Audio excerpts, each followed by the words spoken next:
बिस्मिल्लाहिर्रहमानिर्रहीम।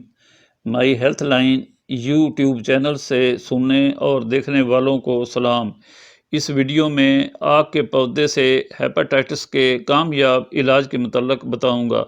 आग का पौधा, जिसे इंग्लिश में कैलोट्रोपिस परोसीरा कहते हैं, ये पाकिस्तान, हिंदुस्तान, अफ्रीका और मोरक्को में कसरत से पाया जाता है। इसके अलावा मेक्सिको, जनूबी अमेरिका और ऑस्ट्रेलिया में भी किसी हद तक मुयस्सर है। आग के बेशुमार बड़े बड़े फ़ायदे हैं। ये जड़ से लेकर आखिरी कोंपल तक फ़वाइद से भरपूर है, लेकिन इसका इस्तेमाल एहतियात और हकीम के मशवरे से करना चाहिए। बैरूनी इस्तेमाल के लिए इसके साइड इफ़ेक्ट्स नहीं हैं, अलबत्ता इसका दूध और इसकी जड़ों के सफ़ूफ के इस्तेमाल में एहतियात करनी चाहिए।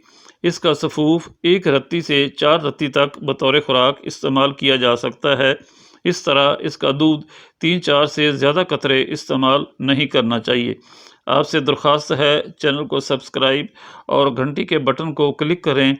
अगर वीडियो अच्छी लगे इसे लाइक और शेयर भी करें। अब आते हैं इसके फ़वाइद की तरफ। हेपेटाइटिस किसी भी किस्म का हो, उसके लिए ये बेहद मुफीद है। जिल्द पर फोड़े, फिंसी, ज़ख्म, खुजली, एलर्जी में इसका इस्तेमाल बेहद मुफीद है। अगर जिस्म पर किसी जगह सोजन आ गई हो, आग के पत्ते को गर्म करके दिन में 1-2 बार बांधें, चंद ही दिनों में अफाका हो जाएगा।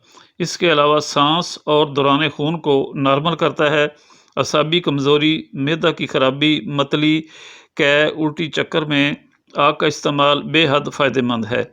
पेचश, जोड़ों के दर्द, कैंसर, दमा, जिस्म के किसी भी हिस्से में इंठन हो, इसके इस्तेमाल से ठीक हो जाते हैं।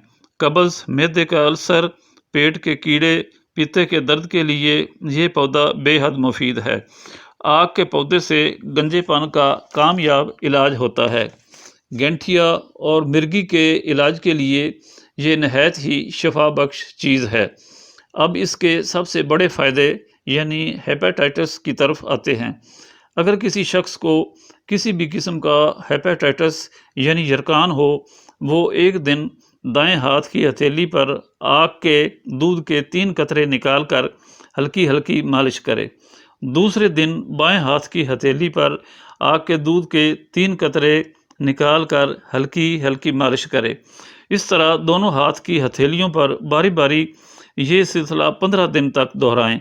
अगले दिन लेबॉर्ट्री में हेपेटाइटिस का टेस्ट करवाएं। इंशाल्लाह या तो हेपेटाइटिस ख़त्म हो चुका होगा।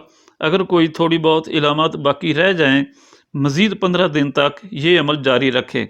अल्लाह के फजल करम से आप हेपेटाइटिस से निजात पा चुके होंगे। आजकल आग का पौधा कसरत से दस्तयाब है। चैनल को सब्सक्राइब करना ना भूलिए। नीज़ इसे लाइक और शेयर भी करें। शुक्रिया। अल्लाह हाफ़िज़।